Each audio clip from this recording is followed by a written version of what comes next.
Hello, bruv. I bought some more books. Of course I did.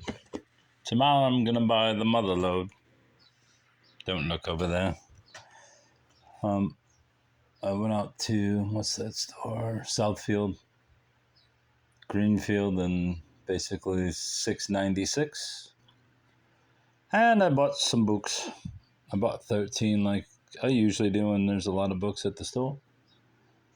But there's 15 books in the stack, and you know the reason why. Random thoughts of whatever the hell, Ojukwu, General of the People's Army Biafra, which initially when I saw it, I thought it was Jello Biafra, and I'm guessing that's where he got the name from. From the, is it Nigeria? Guessing he got the name from the Nigerian, whatever the fuck they are, the People's Army. And the whole reason why I got the book, because as you can see, it's fucking waterlogged, moisture exposure. Not that it's not worth money. If it was in great shape, I would have got it, but I got it because of these.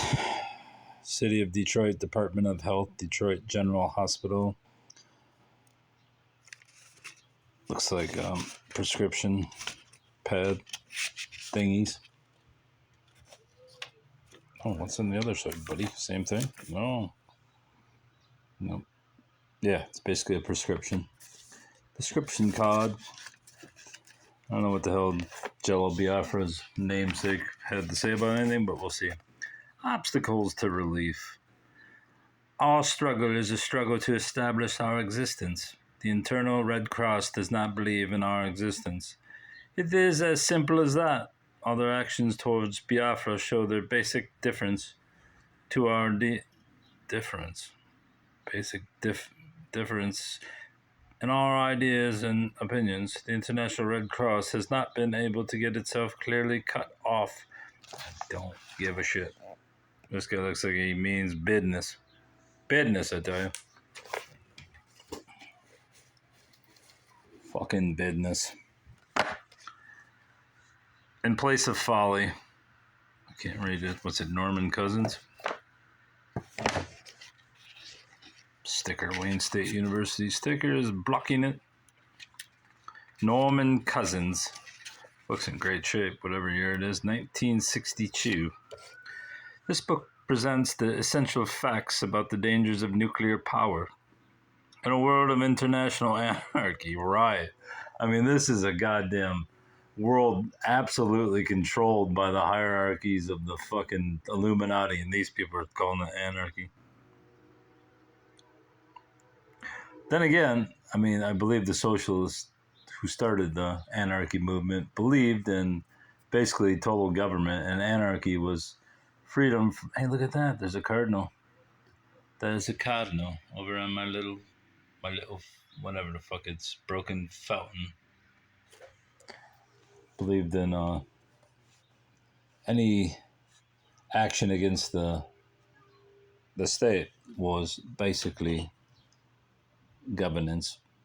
Anarchy, which is total fucking slavery to the state, is freedom to them.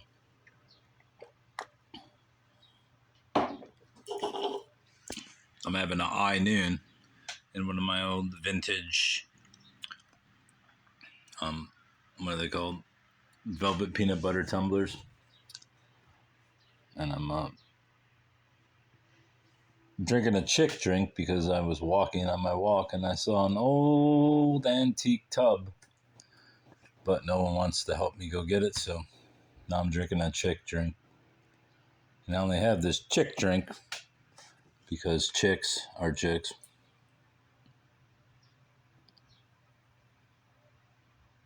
Well, I know why, because I gave me mother one and she said it knocked her out.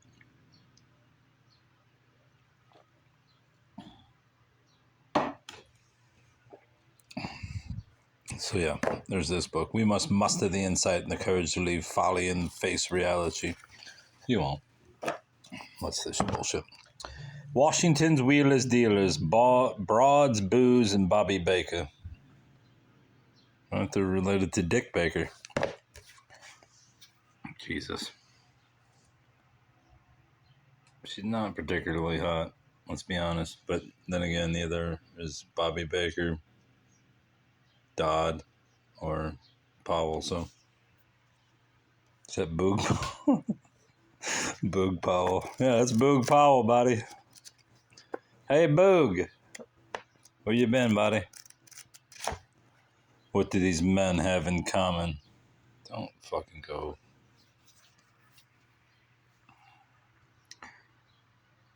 Bobby Baker and Senator Dodd were both. Is that the same Dodd who's still. That can't be the same Dodd. This guy's like 90 years old there. Baker and Congressman Powell both had private secretaries who were beauty contest winners. Who gives a fuck? Pissing in the snow. Back in the day, I knew this fat man.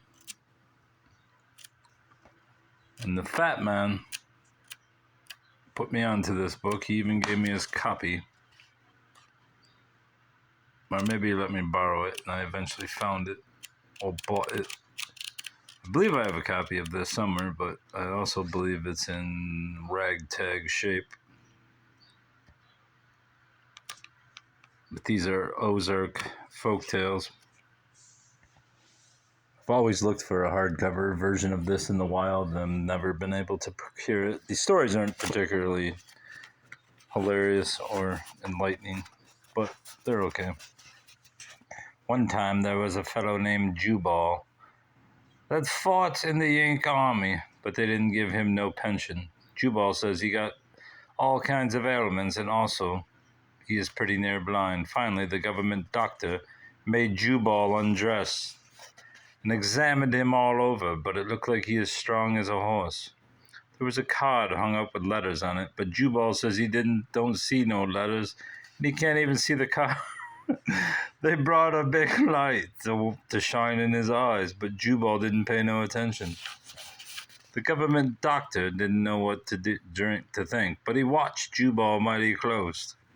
Pretty soon a girl came in the office, and she pulled up her dress to show her legs. That sure is a pretty girl, ain't it? Says the doctor. Jubal says he don't see no girl, but he begun to sweat. So then the doctor snapped his finger, and the girl showed a lot more. But Jubal still says he don't see nothing. The doctor made another sign to the girl, and she took off her clothes. There she was, a-prancing around without a stitch on, only her shoes and stockings. Jubal never batted an eye, but the girl busted out laughing. Look at his pecker, Doc, she says. It's standing up like a tree. The doctor grinned a little, too. Your eyesight ain't as bad as you thought it was, says he. Jubal was pretty goddamn mad, but he just put on his clothes and walked out of the office. Jubal ain't the only one that was mad either, because lots of other old soldiers has been done out of their pension the same way. And government doctors ain't got much sense, but they sure know how to find out if a man is blind or not. I'm even talking in a fucking southern accent. Randolph notes that there is a similar story in Lockridge, Waggish Tales. The nexus of the joke is the evening test at first intentionally failed, then passed literally with flying colors, against the patient's will. In the broad sense, it belongs to the large group of soldier jokes, as Randolph's informant puts it, in which the soldier inductee attempts to fail a crucial part of his induction examination, but is often caught in his lie by the clever doctor, examining officer. In his chapter on fools, Rationale 1, 163, Legman relates a version heard in Orangeburg, New York in 1944. Later, he presents another, heard on a transcontinental train in 1943. But of course, we're World War II draftee jokes. All right then. Tomorrow I'm going to go buy a very good book. Well, two very good books, and it's probably going to cost me $319. But I'm going to do it because I'm on a fucking, I guess you could say, a book bender. But after spending $1,400 to repair my goddamn car, I deserve some recompense.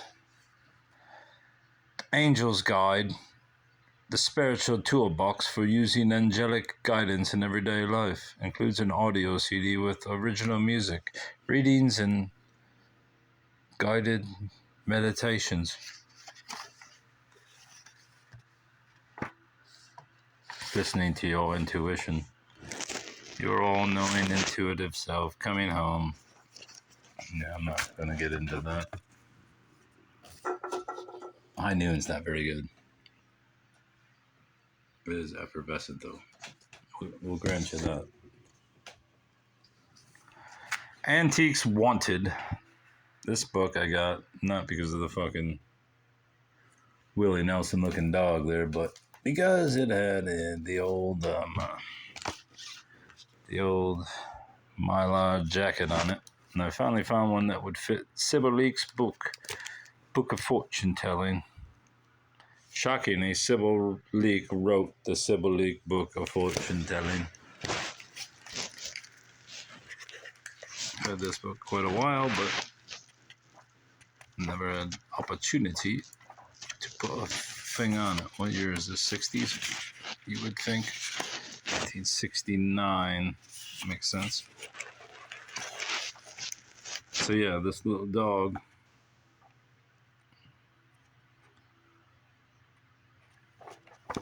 Does this look playing cards? I don't know, I should do some reading soon. Maybe. By Little Dog. This next book fits under the same category. Where the fuck is that other book? Oh, it's next, you dumbass. Yeah, Pete Dexter, Spooner. Bye. When I took it off, I was like, what book do I have that's going to fit this? And then I remembered that I saw this book. Where's the book that goes with this motherfucker? Do I even have it with me? No, I don't even have it in this pile. What did I do with it? Anyway, it don't matter. I'll put it in the next pile.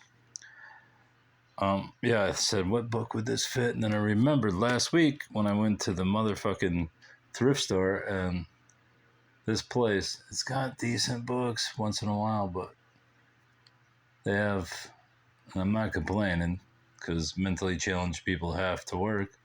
I mean, they don't have to work, but it's good for them when they do, but I mean, they put them at the register, and I'm not complaining, like I said, but it's a 5 to 10 minute ordeal minimum just for like 1 or 2 items.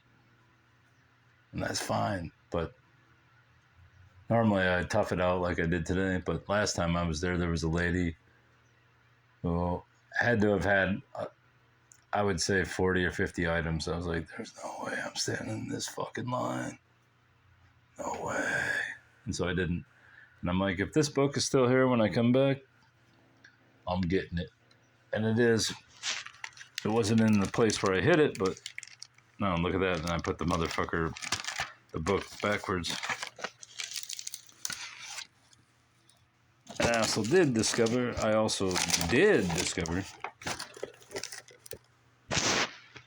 that it was a Hudson's Bookshop book, which was a major department store in Detroit. And their downtown location was one of the largest department stores in the world. But of course, Detroit is a fucking Marxist capital, so bye-bye it went. Well, they did kind of do it to themselves by expanding to the suburban malls, and they fucking spread out their clientele. They should have just kept their store downtown and went with it. But it probably would have burned down the riot. Anyway, I got the book, Miracle Bridge at Mackinac. And yes, NAC Mackinac. It's not Mackinac. I'm not exactly sure why, but it's Mackinac. So I got a combination there of Hudson's Department Store and the Miracle Bridge at Mackinac. If you don't know what the Mackinac Bridge is, you're probably a fucking dullard.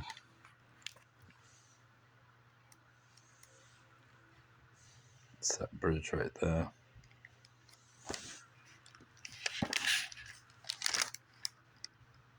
Erdmans. So yeah, two more Mylar jackets for the collection. One day I'll read these books when I'm dead. This one, I was looking through the piles of books, and out of the corner of my eye, I thought I saw Jeffers, and I was like, what? And I looked, and I did not see it. So then I moved on to the next trough, because there's 2 troughs at the Southfield location, and then there's like 5 bookshelves. And on the third go around, I finally saw Cawdor and Medea. Cawdor being, which one was it?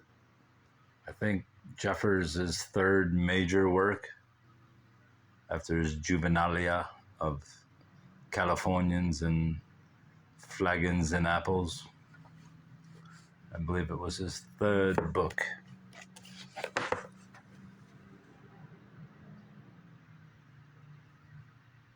The verse narrative Cawdor, yeah, his major poems, each book basically had a title, and that title was a narrative. And just about in every one, the woman who is married to a man in the book is unfaithful and generally has sex with the younger brother of the dude she's married to. And then in Jeffers' worldview, this was a form of solipsism. It's a metaphor for solipsistic behavior. Turning into oneself. Not turning into oneself, but the turning in towards the self.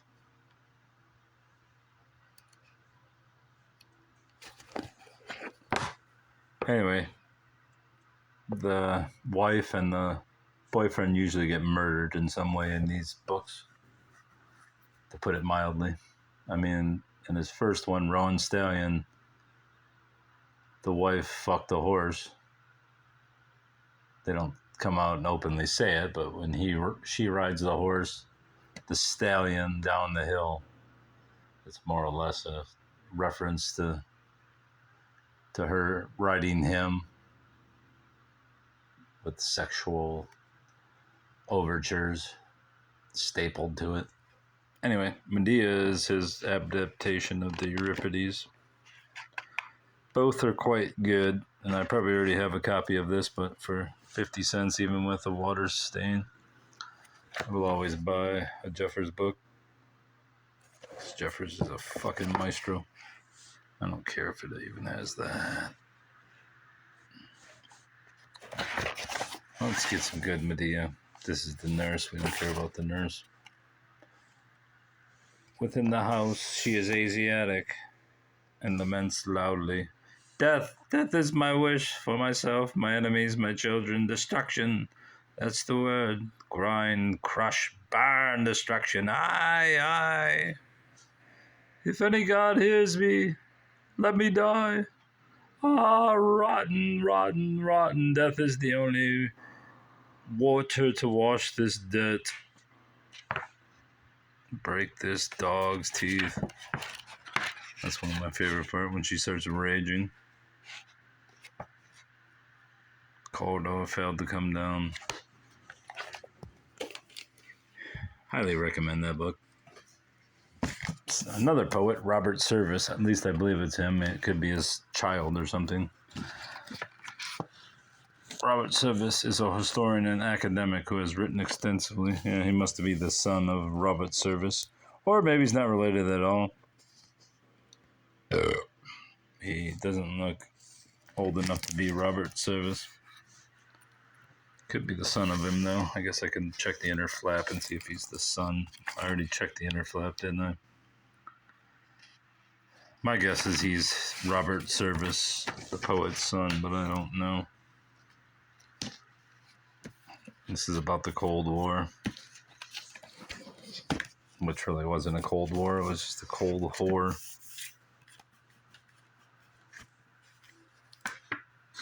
Inside there is an envelope for David Horowitz for president. I grabbed it out of a book by David Horowitz, which is worth nothing. This book isn't exactly worth much, but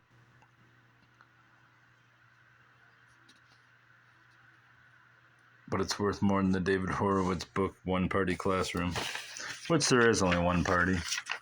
People call it the Uniparty, but I call it the Eunuch Party because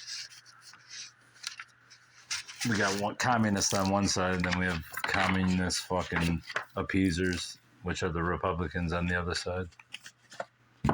And our country's gone. There's no freedom anymore. And I don't care. I'll be dead in 20 years. You motherfuckers will be rotting in gulags. You deserve it. You had your chance. Last call, the rise and fall of Prohibition. The main fall of Prohibition was that 95% of the goddamn local government was on the take by not prohibitionists, but fucking bootleggers. That's the main reason why, because Prohibition did work.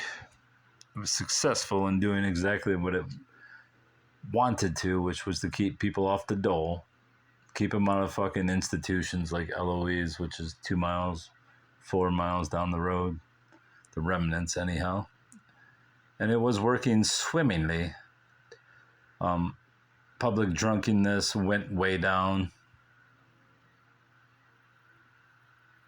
And yeah, men leaving their families for booze went down.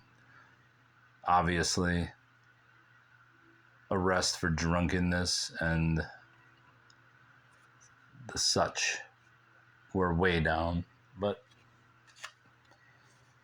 they did not want it to stay that way because it was too profitable and politicians were taking money, and they allowed the shit to continue.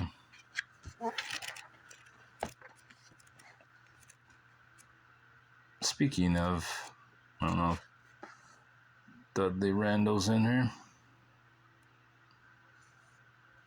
For Sapphire, my sister. Is this Leroy Jones? Who's Jeffers?